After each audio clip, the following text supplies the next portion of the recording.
Hello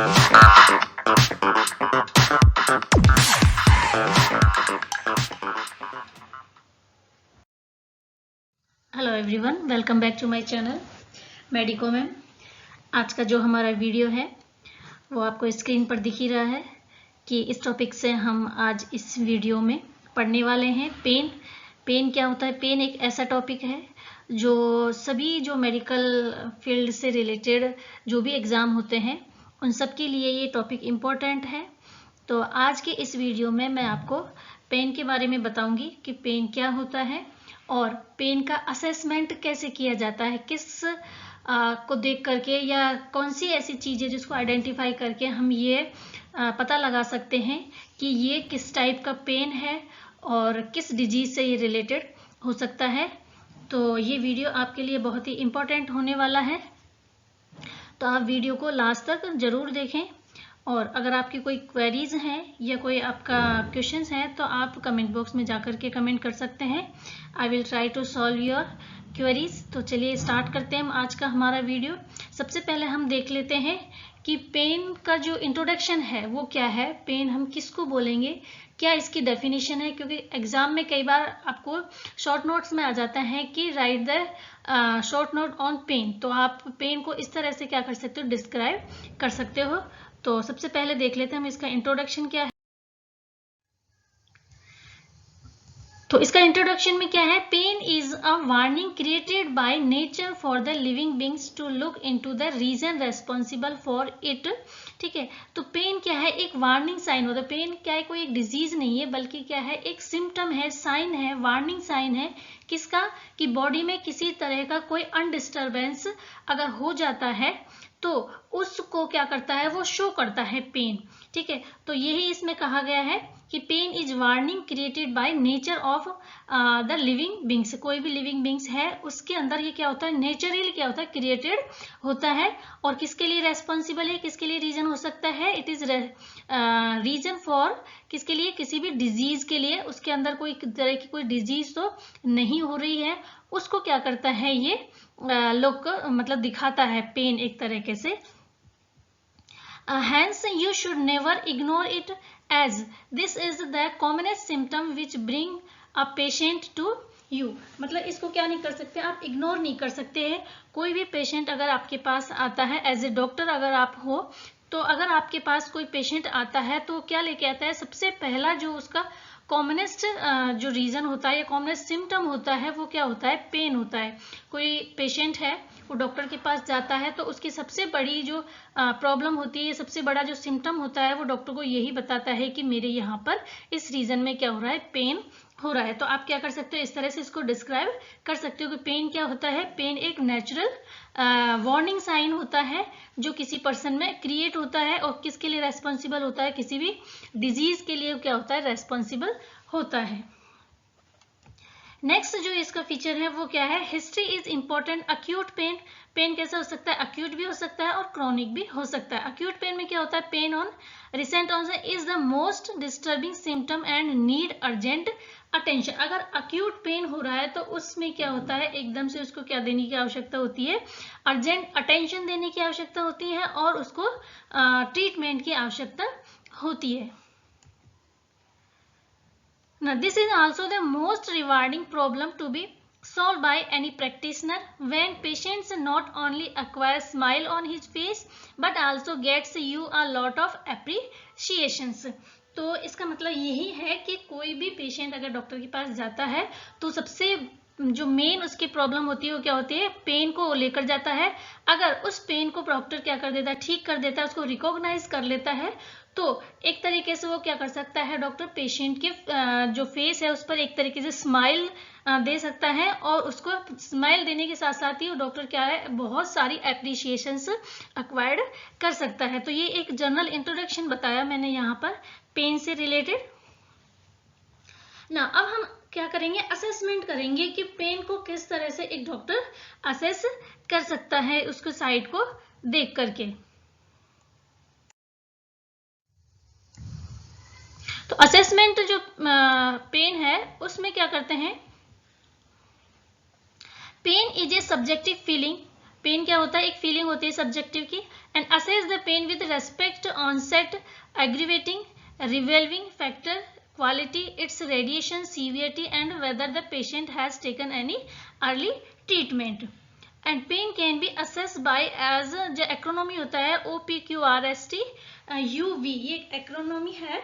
इससे क्या कर सकते हैं, पेन को असेस किया जा सकता है कि पेन की सीवियरिटी कैसी है, ठीक है, किस तरह से है, ज्यादा है या कम है, उसके रीजन से पता लगा सकते हैं।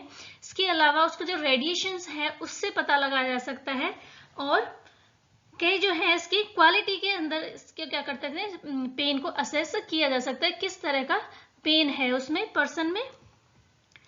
तो यहाँ हम देखेंगे इसका जो एक्रोनॉमी है उससे हम क्या कर सकते हैं, इस पेन को असेस कर सकते हैं। ओ से क्या होता है, जैसे कि इसमें आपको फिगर में दिख रहा है, ओ से होता है ऑनसेट। ऑनसेट किसको इंडिकेट करता है, टाइम पीरियड को, कि कब पेन स्टार्ट हुआ है। इसमें मैंने यहाँ पर बता रखा है आपको, क्या दिखाता है, ये ड्यूरेशन दिखाता है, मतलब कितने लंबे समय से है, कब स्टार्ट हुआ, when did it began, how long does it last, and how often does it occur time, what were you doing when the pain start. मतलब जो कहने की बात है मेन वो यही है कि जो ओ है, ओ इसका जो अल्फाबेट है वो किसको इंडिकेट करता है, ऑनसेट को, मतलब उसके ड्यूरेशन को, पेन कब स्टार्ट हुआ, कितने लंबे टाइम तक पेन बना रहा उसके अंदर, पर्सन के अंदर। तो इसमें आपको आ जाएगा ओ। कई बार एग्जाम में आ जाता है कि जो एक्रोनॉमी है OPQRST, उसमें ओ किसको इंडिकेट करता है, ऑनसेट को, या फिर तीन आपको अलग अलग और ऑप्शन दे दिए जाते हैं। तो आपको इसका जो सही आंसर है वो क्या करना है, ऑनसेट करना है।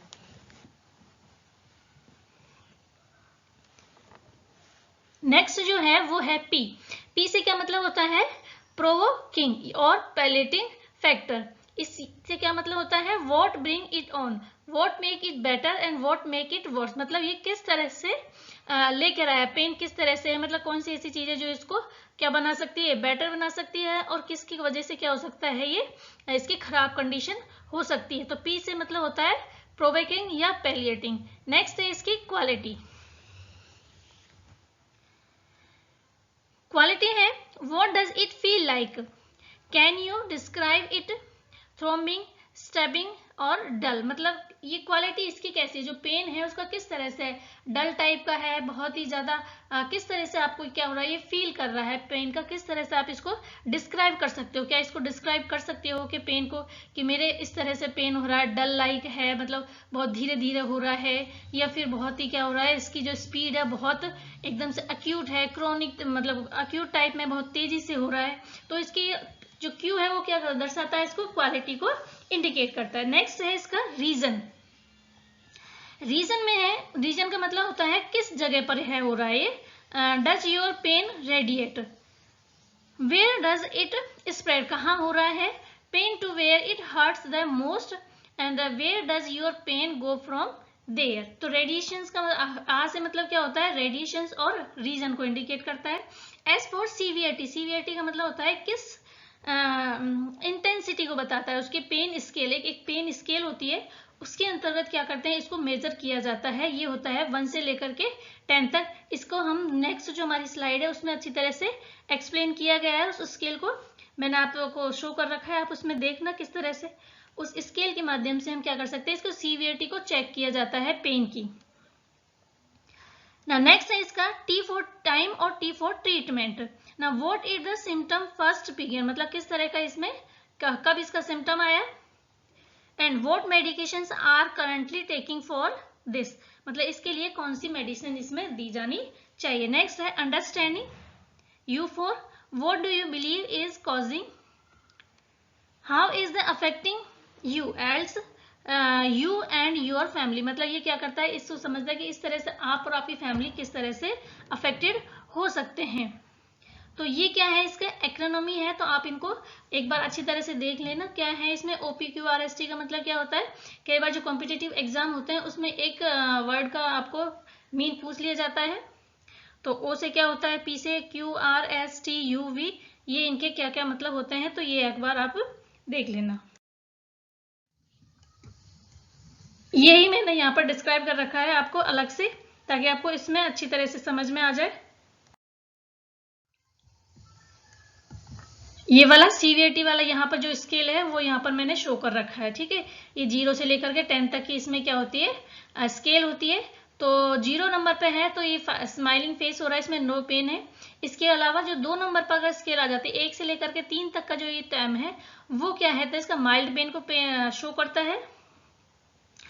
और 4 से लेकर 6 तक का ये किसको शो करता है, ये आपके मॉडरेट और सीवियर पेन को इंडिकेट करता है। इसके अलावा 7 to 9 है, वेरी सीवियर पेन को इंडिकेट करता है। इसके अलावा जो 10 है वो क्या होता है, बहुत ही ज्यादा वर्स्ट कंडीशन होती है, इसके अंदर बहुत ज्यादा तेज पेन होता है।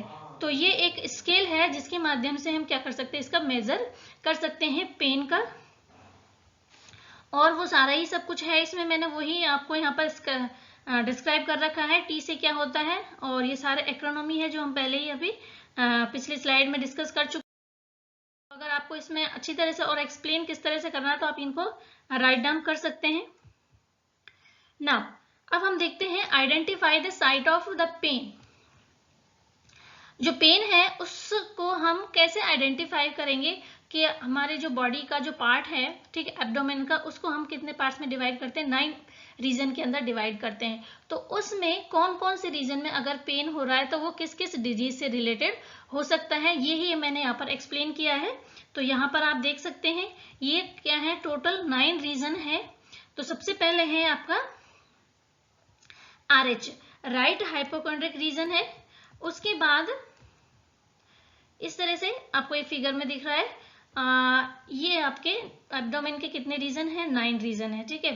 फर्स्ट है आपका राइट हाइपोकॉन्ड्रिक रीजन, सेकंड है एपिगैस्ट्रिक रीजन, और थर्ड है इसका लेफ्ट हाइपोकॉन्ड्रिक रीजन। यही मैंने इसको शॉर्ट में लिख रखा है।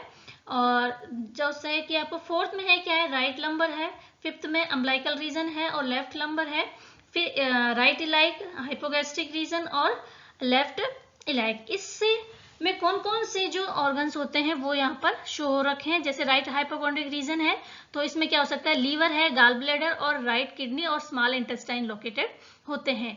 एपिगैस्ट्रिक रीजन है, stomach, liver, pancreas, duodenum, spleen और एड्रिनल ग्लैंड्स होती हैं। लेफ्ट हाइपो, ये आपको पता होना चाहिए, तभी आप क्या कर सकते हो, उस पेन को असेस कर सकते हो कि ये पेन कौन सी डिजीज से रिलेटेड हो सकता है। तो लेफ्ट हाइपोकॉन्ड्रिक रीजन में स्प्लीन, कॉलन और लेफ्ट किडनी और पेनक्रियाज होते हैं। राइट लंबर है, इसमें गाल ब्लैडर, लीवर और राइट कॉलन है। और अम्बिलिकल रीजन में अम्बिलिकल्स होते हैं, नर्वल जिसको बोलते हैं नाभि, और parts of the small intestine और ड्यूडेनम होता है। लेफ्ट लंबर में डिसेंडिंग कॉलन और लेफ्ट किडनी होता है। राइट इलाइक में क्या होता है, अपेंडिक्स और सीगम होता है। अगर राइट इलाइक में क्या होता है, पेन हो रहा है तो वो किससे रिलेटेड हो सकता है, अपेंडिक्स से रिलेटेड हो सकता है। और हाइपोगैस्ट्रिक रीजन है, इसमें क्या होता है, यूरिनरी ब्लैडर होते हैं, सिग्माइड कॉलन होता है, फीमेल रिप्रोडक्टिव ऑर्गन्स होते हैं। 9 में क्या है, लेफ्ट इलाइक में क्या होता है, डिसेंडिंग कॉलन और सिग्माइड कॉलन होते हैं। तो ये आपको इस फिगर को देख करके एक बार आप वीडियो को पॉज करके अच्छी तरह से समझ सकते हैं कि कौन से रीजन में कौन से ऑर्गन्स होते हैं सॉरी। और उस साइड में अगर पेन हो रहा है तो वो उस ऑर्गन की एबनॉर्मलिटी को शो करेगा। नाउ अब एक एक करके देख लेते हैं। Pain in right hypochondriac region, तो इसमें क्या होता है, रेडिएटिंग टू द शोल्डर और infrascapular area, it could be cause of gall bladder और डायफ्रैग्मेटिक इरिगेशन का कॉजेज हो सकता है। Now shifted towards mid line या फिर epigastrium, it could be related to stomach से रिलेटेड हो सकता है। Gastritis in the commonest cause of the pain in this area, इस एरिया में क्या होता है, गैस्ट्राइटिस, गैस की जो प्रॉब्लम होती है वो सबसे ज्यादा इसी में होती है। Drugs, viral infections and simply acid related issue are the commonest reason. Palpable and tender left lobe of liver could be liver related, ठीक है। अगर लीवर से है तो क्या हो जाता है, उसमें आपको कैसा दिखाई देगा, पैल्पेबल अगर करोगे तो टेंडरनेस आपको वहां पर फील होगा। द कॉमनेस्ट विंग हेपेटाइटिस, जो किसका कारण हो सकता है, हेपेटाइटिस का कारण हो सकता है। एंड अमेबियक लीवर एब्सिस का कारण हो सकता है। Severe pain radiating to back could very well from the pancreas.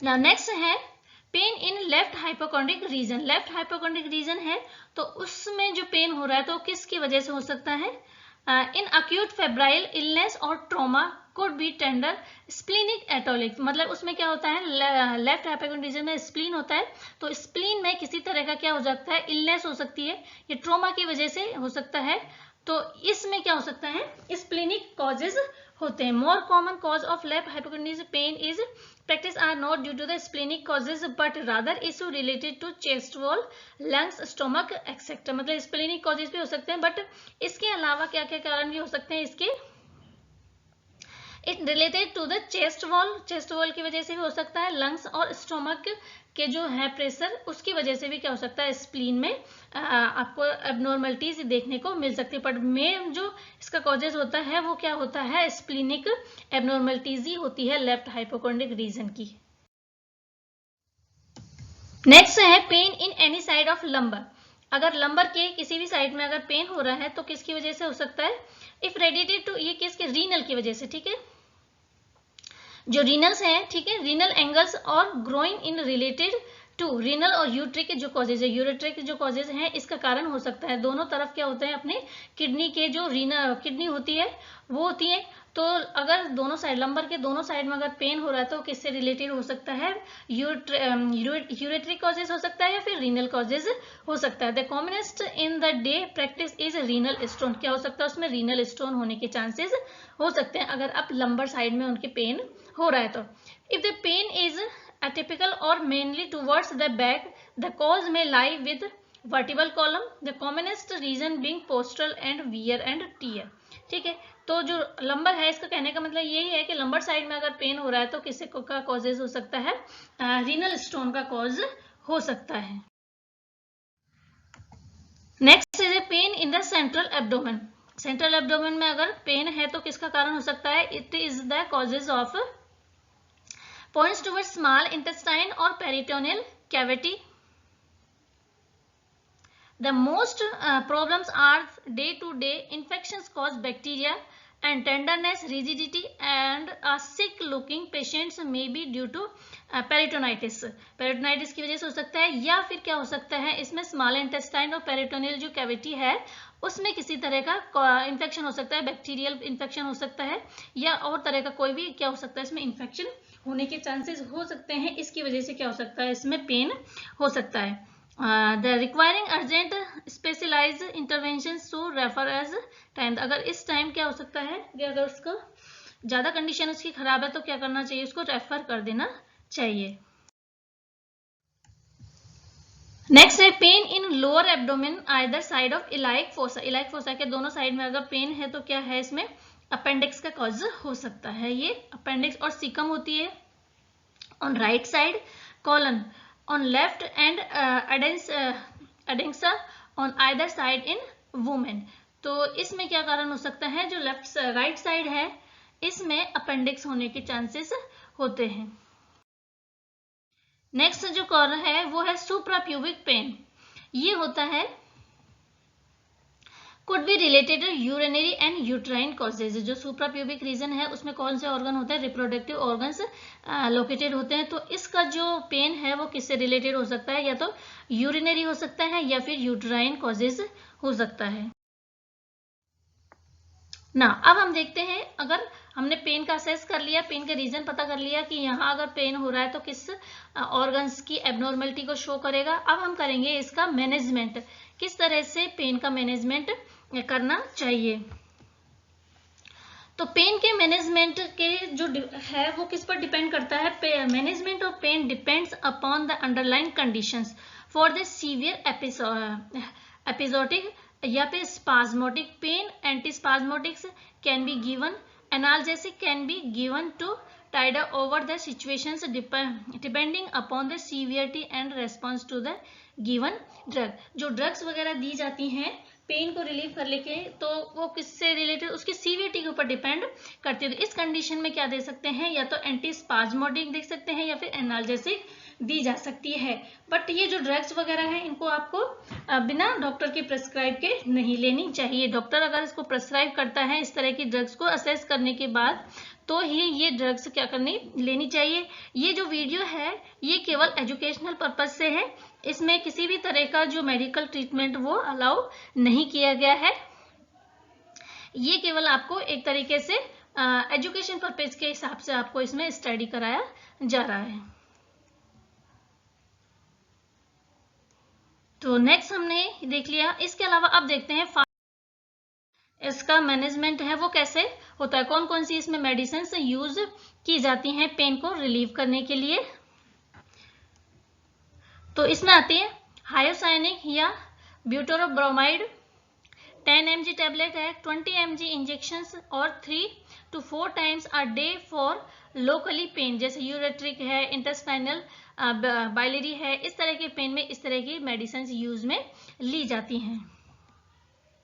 इसके अलावा NSAIDs भी ली जाते हैं, नॉन स्टेरॉइड एंटी इन्फ्लामेटरी जो ड्रग्स होते हैं सच एज डाइक्लोफेन है, ठीक है, ये इंट्रामस्कुलरी दिया जाता है as a dose of 50 mg और 75 mg और ब्रूफेन आर यूज। तो ये कुछ फार्मास्यूटिकल मेडिसिन हैं जो पेन रिलीफ के लिए दी जाती हैं, पर ये दवाइयाँ जो दी जाती हैं, मेडिसिन दी जाती हैं, डॉक्टर की सलाह से ही इनको दिया जाता है, बिना डॉक्टर की सलाह के ये मेडिसिन नहीं दे सकते हैं। नाउ ये आज का हमारा वीडियो था। अगर इस वीडियो में आपको किसी भी तरह का कोई डाउट्स है तो आप कमेंट बॉक्स में कमेंट कर सकते हैं। आज का वीडियो आपको कैसा लगा? अगर वीडियो पसंद आया है तो आप वीडियो को लाइक शेयर करें, और नेक्स्ट वीडियो में मैं आपके लिए फिर एक नया टॉपिक लेकर आऊंगी। तब तक के लिए thank you for watching my video.